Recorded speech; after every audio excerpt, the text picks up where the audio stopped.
ایک خاتون کا سوال ہے، کہتی ہیں مولانا صاحب میں آپ سے یہ پوچھنا چاہتی ہوں کہ ہمارے مذہب میں غسل کرنے کا طریقہ کار کیا ہے؟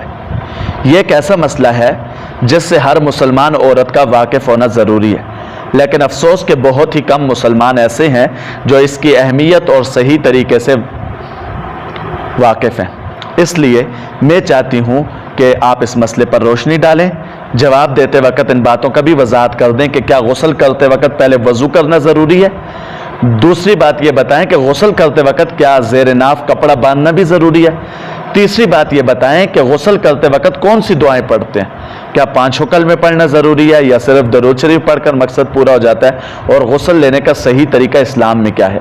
تو اس کا جواب یہ ہے، غسل کا طریقہ یہ ہے کہ پہلے ہاتھ دھوئے اور استنجا کرے، پھر بدن پر کسی جگہ نجاست لگی ہو اسے دھو ڈالے، پھر وضو کرے، پھر تمام بدن کو تھوڑا سا پانی ڈال کر ملے، پھر سارے بدن پر 3 مرتبہ پانی بہا لے۔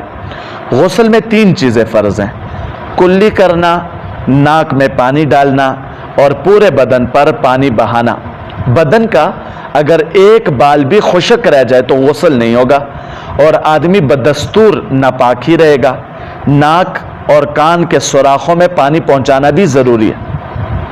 انگوٹھی چھلا اگر تنگ ہو تو اس کو ہلا کر اس کے نیچے پانی پہنچانا بھی ضروری ہے، ورنہ غسل نہیں ہوگا۔ بعض بہنیں ناخن پالش وغیرہ ایسی چیزیں استعمال کرتی ہیں جو بدن تک پانی پہنچنے نہیں دیتی۔ غسل میں ان چیزوں کو اتار کر پانی پہنچانا ضروری ہے۔ بعض اوقات بے خیالی میں ناخنوں کے اندر آٹا لگا رہ جاتا ہے گوندنے کے بعد، اس کو نکالنا بھی ضروری ہے۔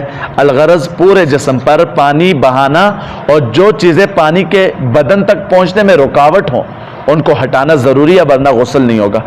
عورتوں کے سر کے بال اگر گندے ہوئے نہ ہوں تو بالوں کو کھول کر ان کو تر کرنا ضروری نہیں ہے۔ اگر عورتوں کے سر کے بال اگر گندے ہوئے ہوں تو بالوں کو کھول کر ان کو تر کرنا ضروری نہیں۔ جیسے بالوں کی مینڈیاں وغیرہ عورتیں بنا لیتی ہیں تو ان کو کھولنا لازمی نہیں ہے غسل کے اندر، بالوں کی جڑوں تک، بلکہ بالوں کی جڑوں تک پانی پہنچا لینا کافی ہے۔ لیکن اگر بال گندے ہوئے نہ ہوں، جیسے آج کل عموماً کھلے ہوئے بال ہوتے ہیں، تو سارے بالوں کو اچھی طرح تر کرنا ضروری ہے۔ اب آپ کے سوالات کا جواب لکھتا ہوں۔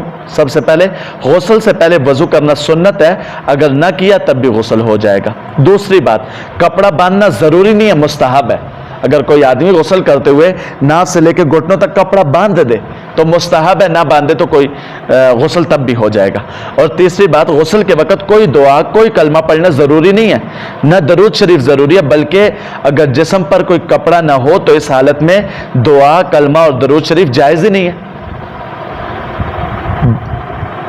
جسم پر لباس نہ ہونے کی صورت میں خاموش رہنے کا حکم ہے، اس وقت کلمہ پڑھنا ناواقف عورتوں کی ایجاد ہے۔